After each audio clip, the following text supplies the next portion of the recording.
Welcome back to our channel. Today, we are diving into a topic that may sound controversial but holds deep historical significance for the development of Buddhism in China.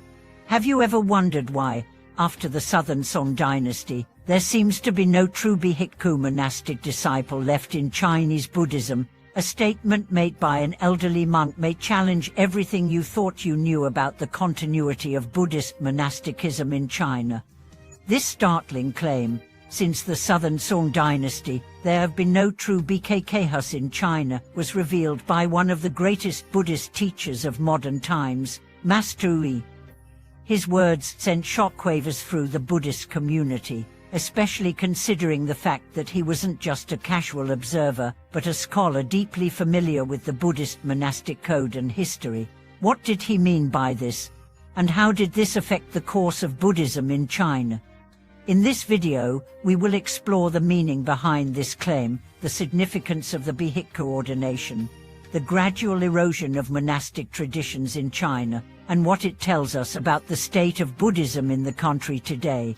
We will also reflect on the implications for modern practitioners and what this historical reality can teach us in the present moment. Let's start with understanding what exactly a Bhikkhu is. The term Bhikkhu refers to a fully ordained Buddhist monk who has undergone a rigorous ordination process. To receive the Bhikkhu ordination, an individual must be imparted the complete set of monastic precepts by at least 5 Bhikkhus, each of whom must have maintained the precepts impeccably. This ordination is not a mere ceremonial act, it represents a deep commitment to the monastic life, and a willingness to uphold the highest standards of morality, conduct, and spiritual practice. The ordination process is significant because it serves as the foundation for a monk's life, shaping every aspect of his practice.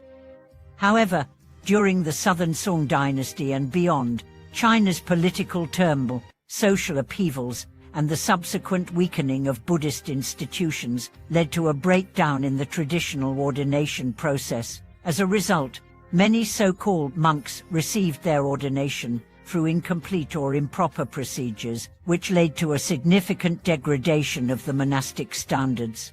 This shift was one of the main factors cited by Master Hui when he claimed that after the Southern Song dynasty, true Bhikkhus ceased to exist in China.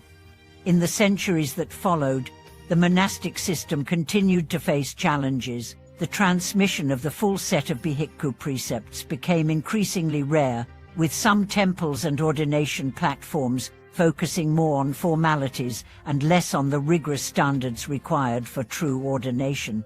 Master Hui himself, upon learning about the deterioration of the ordination process, made a bold and rare decision, and he chose to return his Bhikkhu ordination, referring to himself only as a Bodhisattva precept lay practitioner. This act of humility and self-awareness came as a result of his deep reverence for the teachings of the Buddha and the Buddhist monastic code. Even though Master Hui was highly revered as a teacher and a master, he could not bring himself to claim the title of a true Bhikkhu under the circumstances of the time.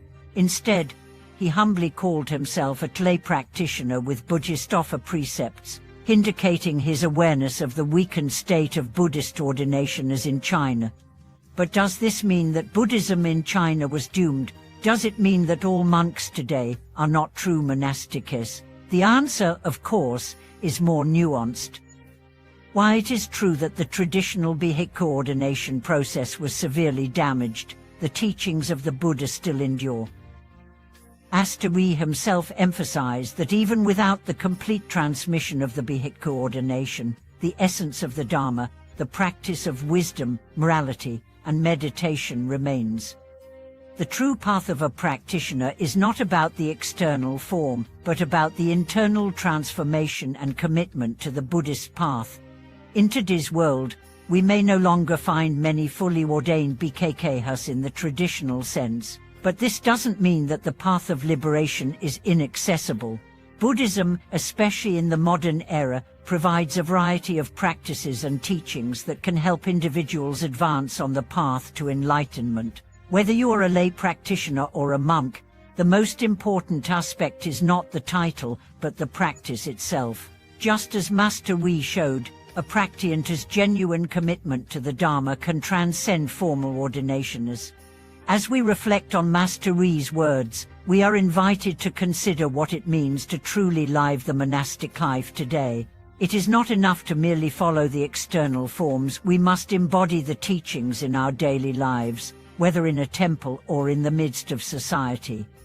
True practice, as taught by Master Yi, is about cultivating sincerity, humility, and a deep commitment to the Dharma, regardless of whether or not we wear the robes of a Bhikkhu. A key lesson from this teaching is that it is never too late to begin our own practice. While the external forms may have changed, the inner essence of Buddhism remains the same. We are all capable of cultivating the qualities of wisdom, compassion, and mindfulness in our lives. The most important thing is to take that first step, regardless of the circumstances we find ourselves in. At the end of the day, we are all practitioners on the same path, striving to live in harmony with the teachings of the Buddha. The true measure of our practice is not in titles, rituals, or external forms, but in the transformation of our hearts and minds.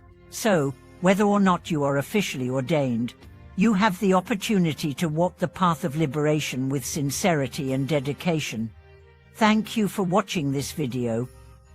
I hope this discussion has shed light on an important aspect of Buddhist history and practice. If you found this video helpful, please feel free to share your thoughts in the comments below. Don't forget to subscribe to our channel and hit the notification bell so you can stay updated on our future videos.